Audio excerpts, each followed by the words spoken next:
Welcome friends. Bhagyalakshmi சீரியல்ல பார்த்தோம் அப்படின்னா, ஜெனிக்கு செலியன் மேல சந்தேகம் வந்துடுது. ஏன் ஆஃபீஸ்ல இருந்து லேட்டா வர அப்படின்னு கேக்குறாங்க ஜெனி. நான் ஃபோன் பண்றப்ப ஏன் அட்டன் பண்ணவே இல்லை, அட்டன் பண்ணி லேட் ஆகும்னு ஒரு வார்த்தை சொல்ல மாட்டியா அப்படின்னு கேக்குறாங்க. ஃபோன் சைலண்ட்ல இருந்துச்சு ஜெனி அப்படின்னு எவ்வளவோ எக்ஸ்பிளனேஷன் கொடுத்து பார்க்கறாரு செலியன். உண்மையாவே ஆஃபீஸ் ஒர்க்னால தான் லேட் ஆச்சா, இல்லை நீ வேற எங்கேயாவது போயிட்டு வரையா செலியா அப்படின்னு கேக்குறாங்க. வேற நான் எங்க போக போறேன் ஜெனி அப்படின்னு செலியன் ரொம்ப பாவமா கேட்டுட்டு இருக்கிறாரு. இதுக்கிடையில பாக்கியா இப்போ நைட் டின்னருக்காக சப்பாத்தி, சிக்கன் கிரேவி, சிக்கன் 65 எல்லாமே குக் பண்ணியிருக்கிறாங்க. டைனிங் டேபிள்ல இப்போ பாக்கியா ஃபேமிலி எல்லாருமே உட்காந்துட்டு இருக்கிறாங்க. எல்லாருமே ரொம்ப சந்தோஷமா சாப்பிட்டுட்டு இருக்கிறாங்க. ஹாலில் உட்காந்து பார்த்துட்டு இருக்கிறாரு கோபி. பாக்கியா சப்பாத்தினா ரொம்ப சூப்பரா செய்வாள், எனக்கு பிடிச்ச சிக்கன் கிரேவி வேற அப்படின்னு புலம்பிட்டு இருக்கிறாரு. ராதிகா மயுவை பார்த்துட்டு வரேன்னு போனா அவ எப்ப வருவான்னு தெரியலையே, அவ வந்து எனக்காக குக் பண்ணி கொடுக்கணுமா அப்படின்னு புலம்பிட்டு இருக்கிறாரு. ராதிகா இப்போ அவங்க வந்துடுறாங்க. மயு என் கூட டின்னர் சாப்பிடணும்னு சொன்னா அதான் அங்கே சாப்பிட்டு வந்துட்டேன் அப்படின்னு சொல்றாங்க. கவலைப்படாதீங்க, உங்களுக்காகவும் நான் கொண்டு வந்திருக்கிறேன் அப்படின்னு சொல்றாங்க. நான் போய் பவுல் எடுத்துட்டு வந்துடுறேன் அப்படின்னு சொல்லிட்டு போறாங்க ராதிகா. நல்ல வேளை இவ ஓட்ஸ் செய்யல போல, ஏதோ மசாலா வாசனைலாம் அடிக்குது அப்படின்னு ரொம்ப சந்தோஷமா வெயிட் பண்ணிட்டு இருக்கிறாரு கோபி. ராதிகா இப்போ கோபிட்ட நான் உங்களுக்காக ஸ்பெஷலா மசாலா ஓட்ஸ் பண்ணிருக்கிறேன் அப்படின்னு சொல்லி எடுத்து கொடுக்குறாங்க. சாப்பிட்டு பார்த்துட்டு எப்படி இருக்குன்னு சொல்லுங்க கோபி அப்படின்னு சொல்றாங்க. கோபி ரொம்ப நல்லா இருக்கு அப்படின்னு சொல்லிட்டு வேண்டாம் வெறுப்பா சாப்பிட்டு இருக்கிறாரு. என்ன நீங்க அங்கேயே பார்த்துட்டு இருக்கிறீங்க, என்ன உங்களுக்கும் சிக்கன் வேணுமா அப்படின்னு கேக்குறாங்க ராதிகா. ஆமா ராதிகா அப்படின்னு சொல்லிட்டு இருக்கிறாரு கோபி. உங்களுக்கு வயசாகுது கோபி, அந்த ஞாபகம் இருக்குதா இல்லையா, நைட்லாம் சிக்கன் சாப்பிடக்கூடாது அப்படின்னு சொல்லிட்டு இருக்கிறாங்க ராதிகா.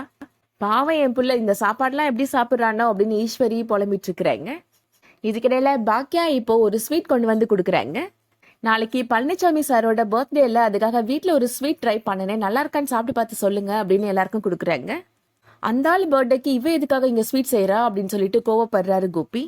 அடுத்த வீட்டில் என்ன நடக்குதுன்னு பார்த்துட்டே இருப்பீங்களா கோபி, இதுதான் உங்க வேலையா அப்படின்னு ராதிகா வழக்கம் போல திட்டுறாங்க. இது என்னோட ஃபேமிலி ராதிகா அப்படின்னு சொல்லிட்டு இருக்கிறாரு கோபி. இன்க்ளூடிங் பாக்கியாவா அப்படின்னு கோவமா கேட்குறாங்க ராதிகா. எக்ஸ்க்ளூடிங் பாக்கியா அப்படின்னு சொல்லி சமாளிக்கிறாரு கோபி. பழனிசாமியோட அம்மா கொஞ்ச நேரத்துக்கு முன்னாடி தான் கால் பண்ணாங்க, நம்ம எல்லாரும் நாளைக்கு ஃபங்க்ஷன் போயிட்டு வந்துடலாம் அப்படின்னு ஈஸ்வரி சொல்லிட்டு இருக்கிறாங்க.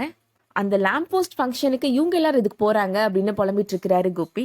அமைதியா அவங்களால சாப்பிட முடியாதா, உங்களுக்கு போய் செஞ்சு வந்து கொடுத்தேன் பாருங்க அப்படின்னு சொல்லிட்டு அந்த பவுலை வாங்கிட்டு போயிடுறாங்க ராதிகா.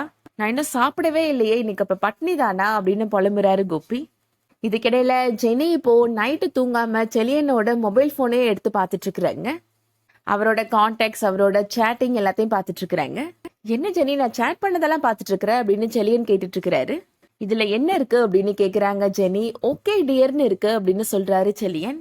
யாருக்கு நீ ஓகே டியர்னு சென்ட் பண்ணன அப்படின்னு கேக்குறாங்க ஜெனி.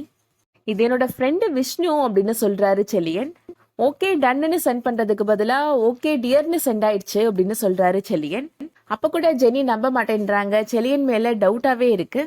ஆட்டோ கரெக்ஷன்ல ஓகே டியர்னு வந்துருச்சு, நீ சொல்றது கூட நான் நம்புறேன், ஆனா டிபில ஏன் ஒரு பொண்ணோட போட்டோ இருக்கு அப்படின்னு கேக்குறாங்க ஜெனி. இது அவனோட ஃப்ரெண்டு கீதா, அவளுக்கு நாளைக்கு பர்த்டே, அதனாலதான் டிபில வச்சிருக்கிறான் அப்படின்னு சொல்றாரு செலியன். உன் பர்த்டே அப்ப நான் வச்சேன்ல உன் போட்டோவா, அந்த மாதிரி தான் அப்படின்னு சொல்றாரு. உண்மையாவே இது விஷ்ணு தானா இல்ல விஷ்ணு பிரியாவா அப்படின்னு கேட்டுட்டு இருக்கிறாங்க ஜெனி. நம்பு ஜெனி, இது என்னோட ஃப்ரெண்டு விஷ்ணு தான் அப்படின்னு செலியன் எவ்வளவோ சொல்லி பாக்குறாரு. அப்பனா உன்னோட ஃப்ரெண்டுக்கு கால் பண்ணு அப்படின்னு சொல்றாங்க ஜெனி. மணி 3 ஆகுது ஜெனி, காலையில விடிஞ்சதும் கால் பண்ணலாம் அப்படின்னு சொல்லிட்டு தூங்கிடுறாரு செலியன். ஜெனி ஆனா நைட் ஃபுல்லாவே தூங்காம செலியன் எப்ப எழுந்திருப்பாரு அப்படின்னு வெயிட் பண்ணிட்டு இருக்கிறாங்க. மார்னிங் அவர் எழுந்த உடனே போனை கொடுத்து அந்த விஷ்ணுக்கு கால் பண்ணு அப்படின்னு சொல்றாங்க. செலியன் அவரோட ஃப்ரெண்டுக்கு கால் பண்றாரு. அவரோட ஃப்ரெண்டுமே அட்டன் பண்ணிடுறாரு. என்னடா இந்த நேரத்துல கால் பண்ணிருக்கிற அப்படின்னு கேக்குறாரு அவரு. உன்கிட்ட பேசலான்னு தான்டா கால் பண்ணினேன் அப்படின்னு சொல்றாரு செலியன். நைட்டு நான் ஒரு மெசேஜ் அனுப்பியிருந்தேன்ல, ஓகே டன்னுக்கு பதிலா ஓகே டியர்னு வந்துருச்சுடா அப்படின்னு சொல்றாரு. அதெல்லாம் அப்பவே எனக்கு புரிஞ்சிருச்சுடா அப்படின்னு சொல்றாரு அவரு. ஜெனிக்கு இன்னும் செலியன் மேல டவுட் இருந்துட்டே தான் இருக்கு. அதனால அவரோட ஃப்ரெண்டுகிட்ட பேசுறாங்க. அண்ணா நான் ஜெனி பேசுறேன், அப்புறம் பர்த்டேக்கு என்ன ஸ்பெஷல் அப்படின்னு கேக்குறாங்க. என் ஒய்ஃபோட பர்த்டே பத்தி அவன் சொல்லிட்டானா அப்படின்னு கேக்குறாரு அவரு.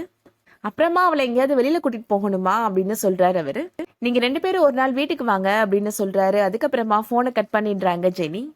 இப்போ உனக்கு சந்தேகம் போயிடுச்சாமா அப்படின்னு கேக்குறாரு செலியன். இப்போ ஓகே தான் அப்படின்னு சொல்றாங்க ஜெனி. நான் தூங்குறேன், நீ பாப்பா எழுந்தா பாத்துக்கோ அப்படின்னு சொல்லிட்டு தூங்க ஆரம்பிக்கிறாங்க.